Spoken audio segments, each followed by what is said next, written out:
Hi, this is Lydia Jones from Bethel Baptist Church.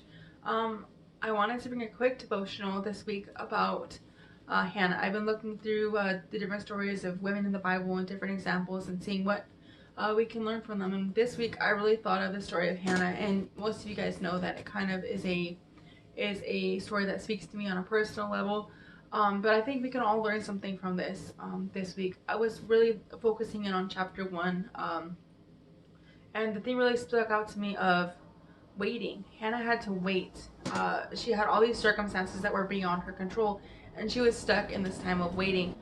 She was married to a man named Elkanah, um, who loved her, but she wasn't able to have a child. And because of that, she was kind of looked down upon as a woman. Because in that time period, if you couldn't have a child, you were seen as less. Um, Elkanah also had another wife, Penina, and she was not a very kind person to Hannah.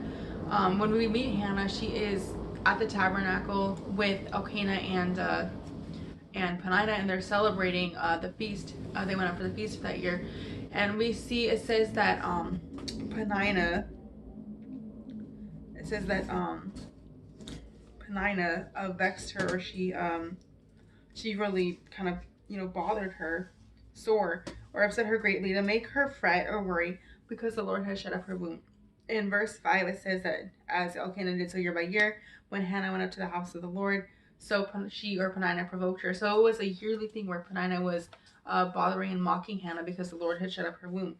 Um, so I noticed that even though Penina was doing this over and over again, Hannah never grew bitter towards God or angry. It's really easy for us during the circumstance we're in now to be really angry at God and upset and not understand why He's allowing these things to happen. But we have a choice to make. One of the probably kind of the a contrast to Hannah that I noticed was the book of Job. In Job 7:2, he questions God and he says, "Show me wherefore or why thou contendest or fights with me. Why are you doing this to me?" And we don't really see a response until Job 38, um, where God kind of responds back and asks him kind of firmly but gently, like, hey, you know. He says, "Have the gates of death been opened unto thee, or hast thou seen the doors of the shadow of death? Shall he that contendeth or fights with the Almighty instruct him?" So we see these two different responses, and I really wanted to point out how Hannah chooses not to be bitter. A second thing she chooses to do is she prays.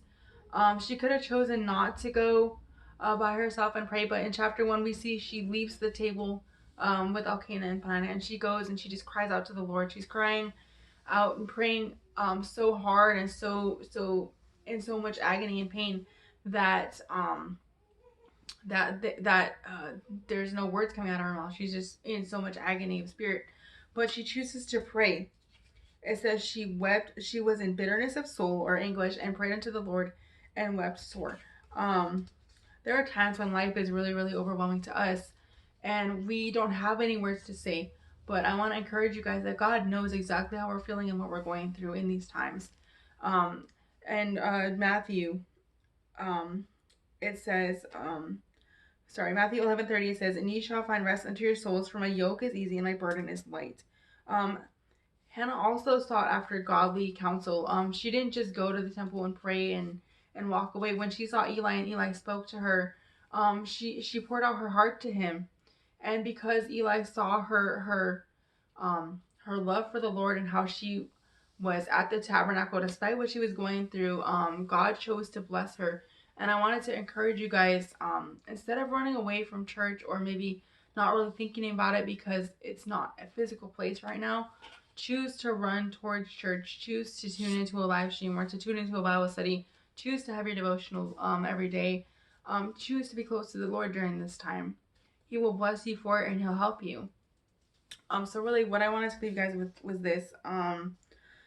In closing, um, don't allow yourself to get bitter at what's going on around you. I know a lot of us are going through all different circumstances, and it's a very trying time, with everything going on. But don't get bitter.